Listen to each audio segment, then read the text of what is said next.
شہریار 1936 میں قصبہ انمولہ ضلع بریلی میں پیدا ہوئے۔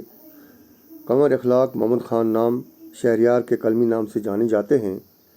ابتدائی تعلیم حاصل کرنے کے بعد علی گڑھ چلے گئے۔ طالب علمی کے زمانے سے ہی کھیلوں سے بہت دلچسپی تھی۔ 1955 میں شعر و شاعری کا شوق پیدا ہوا اور ادبی دنیا میں قدم رکھتے ہی ادبی حلقوں میں شہرت حاصل کر لی۔ انجمن ترقی اردو ہند میں بحیثیت لٹریری اسسٹنٹ کام کرتے رہے۔ پھر علی گڑھ مسلم یونیورسٹی کے شعبہ اردو میں لیکچرار ہو گئے۔ احباب ان کی باغ و بہار شخصیت کے گرویدہ تھے۔ وہ سراپا شفقت و خلوص تھے۔ سب کے ساتھ بلا امتیاز بے لوث محبت، اخلاص اور اخلاق سے پیش آنا ان کا معمول تھا۔ 13 فروری 2012 کی شب علی گڑھ میں اپنے خالق حقیقی سے جا ملے۔ شہریار میں شاعری کی فطری خصوصیات کوٹ کوٹ کر بھری ہیں۔ چاہے نظم ہو یا غزل، شہریار کا انداز سخن منفرد نظر آتا ہے۔ جدیدیت کے ساتھ ساتھ وہ کلاسیکی روایت کا بھی احترام کرتے ہیں۔ شہریار کے کلام کے مجموعے اسم اعظم، ساتواں در، نیند کی کچیاں، خواب کا در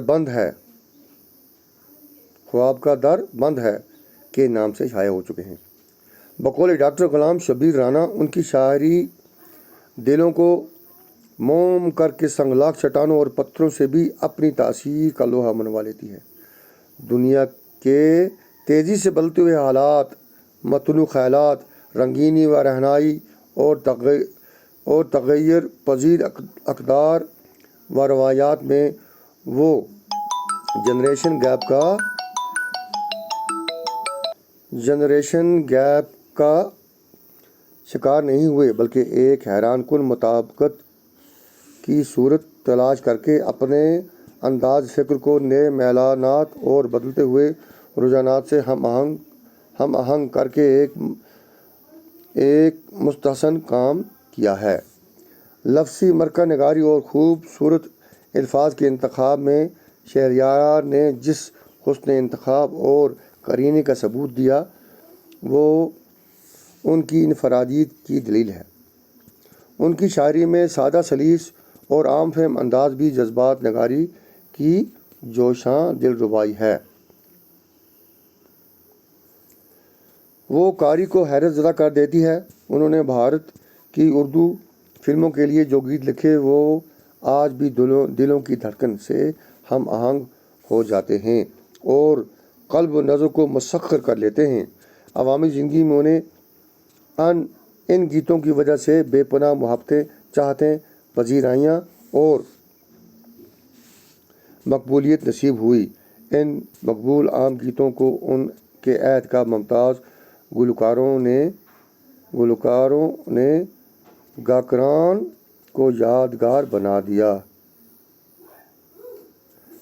گلوکاروں نے گا کر ان کو یادگار بنا دیا۔ شہریار غزل کی فنی نزاکتوں سے بخوبی آگاہ ہیں۔ ان کی بیشتر غزلوں میں مصوری اور محاکات کی تشکیل نظر آتی ہے۔ غزل میں ان کا ایک منفرد رنگ ہے۔ وہ جدید حسیات کو کلاسیکی انداز میں برتتے ہیں۔ ایسا کرنے سے ان کی غزلوں میں گہرائی اور دلکشی پیدا ہو جاتی ہے۔ ان کی غزلوں میں لطف و سرور کے ساتھ ساتھ آگاہی بھی موجود ہے۔